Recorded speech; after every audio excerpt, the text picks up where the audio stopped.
अस्सलाम वालेकुम दोस्तों, उम्मीद है कि आप लोग ठीक हैं, खैरियत से हैं। यार रमज़ान में ये जो कट्टे खुलते हैं ना, इससे बड़ी मुझे वो मतलब कि कोफत है। रमज़ान शरीफ में इधर से हम नमाज़ पढ़ते हैं और इधर से कट्टे खुल के हमारे सामने आ जाते हैं।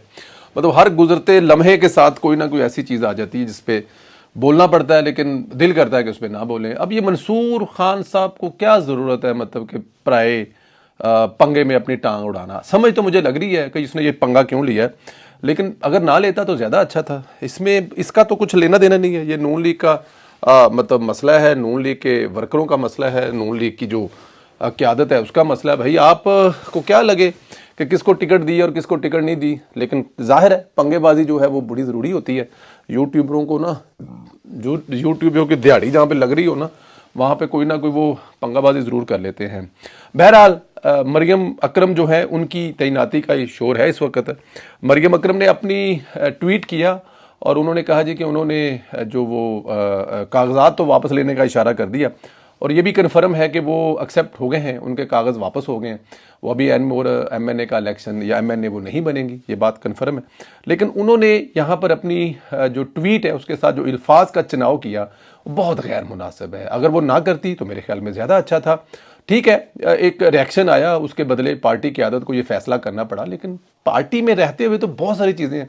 लेकिन जो उन्होंने अपने उस साथ तशबीह दी है PMLN के वर्करों को या जिन्होंने उन पर तनकीद दी है, वो बिल्कुल भी मुनासिब नहीं है। इससे इस बात का अंदाज़ा लगाया जा सकता है कि जो नून लीग के वर्कर या दूसरे सारे वर्कर जो ये तनकीद कर रहे थे, अब वो लगता है कि मुनासिब कर रहे थे।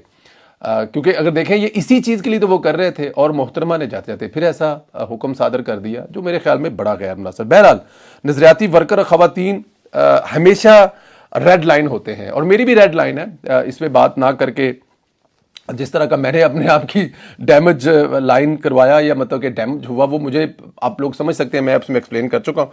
बहरहाल ये नहीं होना चाहिए था कि अगर आप कुछ सिलेक्ट हो गए थे और उसके बाद कोई ऐसी वजह आई है तो उसके बाद जो आपने गालियां बकनी शुरू की हैं वो मुनासिब नहीं है, बिल्कुल भी मुनासिब नहीं है। तो मेरे ख्याल में सारी चीज़ें एक तरफ है, लेकिन ये मंसूर अली खान साहब का इस तरह मरियम अकरम साहिबा के हक में आकर इस तरह के आकर पूरा एक वीलो करना और अपने कबूतरों को अपने कबूतरों का मुंह काला करना, मेरे ख्याल में ये गैर मुनासिब था। वो अपने कबूतरों का मुंह काला ना करते तो बेहतर था।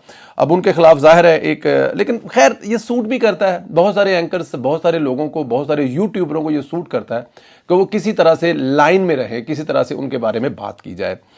मरियम अकरम की तैनाती मुस्लिम लीग ना, मेरा ख्याल है ये उनका मुस्लिम लीग नून का मामला है, इस पर इतराज़ नून लीग के वर्कर कर रहे हैं। वर्कर ये कोई अवामी इशू इस अंदाज में नहीं, लेकिन मंसूर अली खान मरियम अकरम का खुले अल्फाज में दफा कर रहे हैं। बड़ी अच्छी बात है। इतलाफ करने वाले नज़रियाती वर्करों को लौंडे लपाड़े कह रहे हैं। ये बड़े मतलब कि आप एक साइड पे दिफा कर रहे हैं और मुझे इस बात का पता है वो दिफा क्यों कर रहा था। उसको नजर आ रहा था कि आने वाले वक्तों में मतलब कि कहां से क्या, मतलब समझ गए ना आप। बट एनी हाउ, चलो कोई बात नहीं।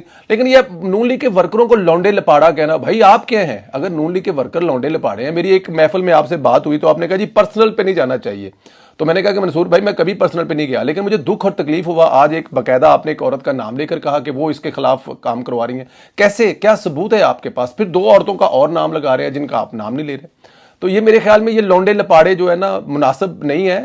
आप भी लौंडे हैं, आप क्या हैं? आप अगर आपकी 25 साल या 20 साल 15 साल पहले की तस्वीर देखी जाए, वो जो फ्रिजों वाली दुकान पे है, तो लौंडे भी थे आप भी आज भी लौंडे ही हैं। और क्या है? अब लौंडों में से मुझे लोगों ने दो लफ्ज निकालने के लिए बोला है, लफ्ज लौंडे में से दो लफ्ज निकालने के लिए बोला है, मैं वो नहीं निकाल रहा। बहरहाल सवाल यह है कि आपके पास हक कैसे आ गया, कहां से आ गया कि आप सियासी वर्करों को इस तरह लौंडे लपाड़े कहें और उनको कहें कि वो मतलब के मुखालफत में आ गए हैं। भाई वो मुखालफत में आ गए हैं, वो साथ में तहकीक से बता रहे हैं कि वो मुखालफत क्यों कर रहे हैं, मरियम इकराम के बारे में वो क्यों बात कर रहे हैं। आप उनकी पूरी बात सुने, लेकिन आप एक साइड की लेकर दूसरी साइड की सुना रहे हैं। खैर मंसूर अली खान ने इल्जाम लगाया कि मरियम इकराम के खिलाफ 3 जो खवातीन मुहिम चला रही हैं और इन लौंडे लपाड़ों को वो 3 खवातीन चला रही हैं, इनसे जो अपनी मर्जी के मुताबिक करवा लो। यार ये कोई बात है यार कि आप उन खवातीन, उनमें से एक आप नाम भी ले रहे हैं, आपने अपने जो वील हो गए उसमें उसका नाम भी ले लिया कि वो माइजा हमीद है, क्योंकि माइजा हमीद को पहले टिकट मिलती थी, अब नहीं मिली, इसलिए वो करवा रही है। यार ये क्या बात कर रहे हैं आप? यार कौन से लौंडे लपाड़े हैं जिनसे ये 3 खवातीन काम करवा रही हैं? नाम लें उनके, बताएं उनको, हिम्मत करें, जुर्रत करें। अदरवाइज तो ये बड़ी ज्यादती है मंसूर भाई, फिर आपके बारे में कोई बात की जाएगी तो फिर आपको बड़ी मिर्चें लगेंगी। मंसूर ने नून लीग के नजरियाती कारकुनों को किराए का वर्कर मेरे ख्याल में साबित करने की कोशिश की है, जो कि बिल्कुल किसी तरह भी मुनासिब नहीं है। मैं तो कम अज़ कम इस पे बिल्कुल भी नहीं कर सकता। मैं खुद सोशल मीडिया का वर्कर हूं। मैं खुद अपने जो जिनको आप लौंडे लपाड़े कह रहे हैं, शायद उनमें मैं भी शामिल हूं। ज़्यादा नहीं तो आधा शामिल तो हूं। आधे रस्ते में तो मैंने ये केस जो है वो, जब पार्टी की तरफ से इसको डिनाई किया गया, पार्टी की तरफ से इसको गलती माना गया और तारड़ साहब की तरफ से कहा गया, तो उसके बाद फिर इस पर खामोशी बनती नहीं थी। इससे पहले क्योंकि पार्टी का फैसला था, आप खामोश थे कि पार्टी इस पर कुछ लाइन ले तो फिर हम बात करें, लेकिन उसके बाद तो हम बात कर रहे हैं। मंसूर अली खान अगर इतने वसूख से बात कर रहे हैं तो कोई सबूत पेश करें, कहां किस खतून ने अपनी मर्जी से यह मुहिम चलाई है, इसके क्या सबूत है। मेरे ख्याल में मंसूर साहब को जरूर देने चाहिए।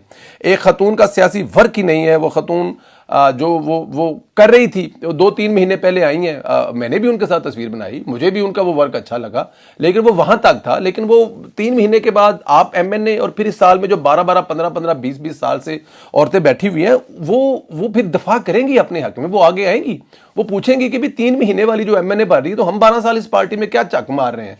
उनका यह हक बनता था। मंसूर ने यह भी कहा कि मरियम इकरार कई साल से नून लीग का दफा कर रही हैं। मेरे ख्याल में यह गलत है। नून लीग का दफा वो कई साल से नहीं कर रहे, कुछ महीनों से कर रहे हैं। और अब इसमें मैं कुछ नहीं कह सकता वो 4 महीने हैं, 6 हैं, 8 हैं, 4 हैं, 5 हैं, लेकिन कुछ महीनों से। क्योंकि आप वो वीडियो देख सकते हैं जिसमें वो फलक जुवेद, बल्कि सनम जुवेद के साथ बैठकर, इमरान खान के वो जो एक उनकी लाइव ट्रांसमिशन, उसमें बैठकर उनके साथ वो प्रोग्राम कर रही हैं। तो ये भी कल की बात है। 1 साल तो इस बात को हुआ है जब इमरान खान के घर के बाहर रमजान में वो जो मेला लगता था, उस मेले की बात है ये सारी। तो आप ये कैसे कह सकते हैं कि वो कई साल से दफा कर रही थी। तो मेरे ख्याल में गलत इंफॉर्मेशन दे रही हैं। खैर, अफसोस हुआ है उन कबूतरों पर जो गुमराह हो गए और अपना मुंह काला करा बैठे। मंसूर साहब, आपसे ये उम्मीद नहीं थी। मैं हमेशा कहता हूं कि एक दूसरे से सीखना चाहिए, लेकिन मुझे लगता है कि आपसे कुछ नहीं सीखना चाहिए। मायूस किया आपने आज ये वाला वीलॉग, यकतरफा वीलॉग करके। मैं आपको चैलेंज करता हूं, आप मुझे अपने स्टूडियो में बुलाएं और इस पर मुझसे बात कर लें। मेरा ख्याल है कि एक पॉजिटिव डिबेट हो सकती है जो आपने लौंडे लपाड़ों पर सबूत दिया। इंतजार करूंगा मंसूर साहब कि आप अपने स्टूडियो में बुलाएं। टेलीफोन नंबर मेरा आपको मिल जाएगा, ट्विटर पर मुझे इनबॉक्स कर दें, मैं हाजिर हो जाऊंगा और फिर इस पर हम लोग पूरी बहस कर ले, बात कर लेंगे। जो आपने कहा वो उनकी वकालत आप करें और लौंडे लपाड़ों की और उन खवातीन की वकालत मैं करूंगा। मेरा चैलेंज है आपको भाई, मैं वेट करूंगा। थैंक यू जी। अच्छा जी, अली अमीन गंडापुर ने रियासत को ललकारा, रियासत ने गंडापुर को ललकार दिया। गंडापुर वजीर आला क्या रुकने सूबाई असम्बली बनने के भी काबिल नहीं था। इलेक्शन कमीशन मुतहर्रक हो चुका है। गंडापुर के खिलाफ एक दरखास्त फाइल हुई है जिसमें बताया गया गंडापुर ने असासे छुपाए हैं, नाअहल किया जाए। इलेक्शन कमीशन ऑफ पाकिस्तान ने वज़ीर-ए-आला खैबर पख्तूनख्वा गंडापुर के खिलाफ असासे छुपाने के इल्ज़ाम पर नहली की दरखास्त पर समाअत के लिए मंजूर कर लिया और नोटिस भी जारी कर दिया है। गंडापुर के खिलाफ केस की समाअत जल्द होगी। उम्मीद है मसूफ इसी में नाहल हो जाएंगे। अगर अदर नाहल हुए तो फिर 9 मई के केसेस ते उपे ही हुए ने। गंडापुर किथे जाना है? गंडापुर घर दी मच्छी है, जो मर्जी फड़ लैणगे।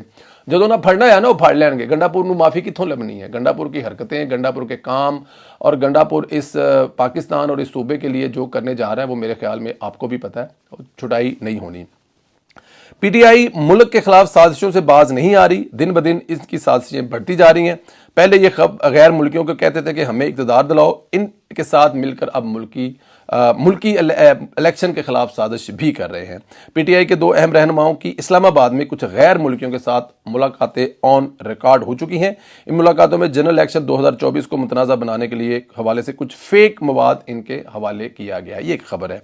इस मवाद पर आंदा चंद दिनों में इंटरनेशनल मीडिया पर शोर होगा। दोनों रहनुमाओं ट्रैक एंड ट्रैप हो चुके हैं। अब अंदाजा करें कि उन्होंने कुछ फेक चीज़ें बनाकर आलमी अदारों को दी हैं, पाकिस्तान के दुश्मन अदारों को दी हैं। वो इन इंटरनेशनल अखबारों में छुपाएंगे और हुकूमत पाकिस्तान के खिलाफ साजिश करेंगे। दुनिया में रियासत को मजीद कमज़ोर करने की कोशिश करेंगे। मुल्क दुश्मनी में ये किस हद तक जा सकते हैं वो तो आप देख ही चुके हैं। उन्होंने साइफर की कापी आलमी अखबार में छपवा दी थी, वो मेरे ख्याल में आपके सामने है। उस पर तो हम क्या करेंगे, ये इतना आगे चले जाते हैं, इनको इससे कोई फ़र्क नहीं पड़ता कि इससे मुल्क के क्या नुकसान होगा, पाकिस्तान की सालमियत को कहाँ डैमेज होगी, इस मुल्क के अवाम के लिए क्या नुकसान होतेंगे, कोई गल नहीं। असी मतलब कि अपना फ़ायदा चुकना है और अंदर बैठा इमरान खान जो है रमज़ान में वो जो कैद होते हैं वो शैतान होते हैं, तो मुंह से निकल गया। बट एनी हाउ, अंदर बैठा इमरान खान खुश होना चाहिए, बाकी जाए जहन्नम में और भाड़ में। बहरहाल एजेंसियों ने इस बार इन तमाम मुलाकातों का पीछा किया, सब रिकॉर्ड है, कौन किससे कहाँ मिला सब ऑन रिकॉर्ड है। 6 साल बाद नवाज शरीफ के साहबजादे हसन हुसैन पाकिस्तान पहुंचे। मियां नवाज ने खुद अपने दोनों बेटों का एयरपोर्ट पर इस्तकबाल किया। मेरे ख्याल में ये वो कुर्बानियां हैं जो इस मुल्क के अवाम को नज़र नहीं आती।